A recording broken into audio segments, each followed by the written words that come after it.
আমরা শেখ হাসিনার মতো অত্যাচারিত সরকার নয়, আমরা শেখ হাসিনার মতো নির্লজ্জ সরকার নয়, আমরা শেখ হাসিনার মতো 1 মিনিটে তার বাবা গণতন্ত্র হত্যা করে বাকশাল কায়েম করার সরকার নয়। আমরা বাংলাদেশের মানুষের জন্য কথা বলি।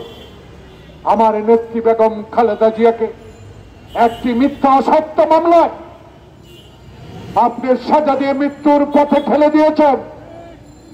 কত আবেদন করেছি, কত নিবেদন করেছে তার পরিবার। বাংলাদেশ জাতীয়তাবাদী দলের ভারপ্রাপ্ত চেয়ারম্যান তারেক রহমানকে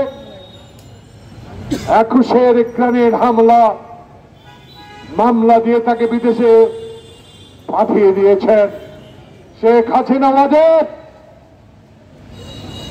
তারেক রহমান মুক্ত, খালেদা জিয়া মুক্ত, আপনি এখন দিল্লির একটি কারাগারে বন্দী।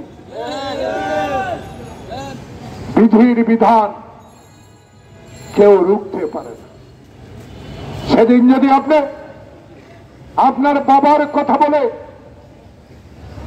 আপনার বাবাকে স্বাধীনতার সপক্ষের কথা বলে বাংলাদেশের মানুষকে বেঁচে থাকার অধিকারটুকু দিতেন, সাংবাদিকদের লেখনীর স্বাধীনতা দিতেন, সকল পত্রিকা যদি সেদিন বন্ধ না করতেন, সেদিন আপনার বাবা সংসদে দাঁড়িয়ে চিৎকার দিয়ে যদি না বলতো কোথায় সিরাজ সিদ্ধার্থ,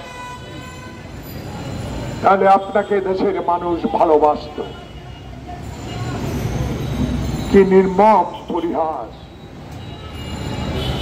একদিন আগে বলেছে পৃথিবীর কোন শক্তি নাই বাংলাদেশ থেকে তাকে বিতাড়িত করে, বাংলাদেশের ক্ষমতা থেকে তাকে অপসারণ করার ক্ষমতা কারো নাই। প্রিয় ভাইয়েরা, আজকে শেখ হাসিনা হিন্দুস্তান, এইখানে দাঁড়িয়ে আমি ভারতের বিরুদ্ধে কথা বলেছিলাম, ভারতের জনগণের বিরুদ্ধে নয়।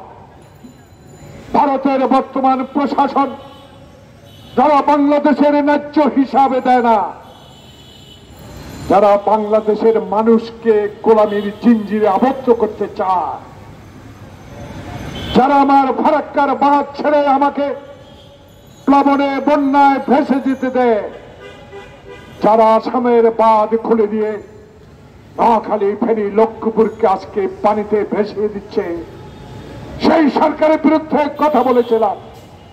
সেদিন যদি 2014 সালে শেখ হাসিনাকে ভারত সহযোগিতা না করত, বাংলাদেশের এক বেঈমান ইতিহাস সৃষ্টিকারী হোসেন মোহাম্মদ এরশাদ আল্লাহ থেকে বেহেশতে নেই। সেদিন যদি হাসপাতালে থেকে এই গণতন্ত্র হত্যাকারী শেখ হাসিনার আওয়ামী লীগকে সমর্থন না দিত, প্রিয় ভাইয়েরা, বাংলাদেশে সেদিন একটা ইতিহাস সৃষ্টি হতো, কোনদিন নির্বাচন হতো না।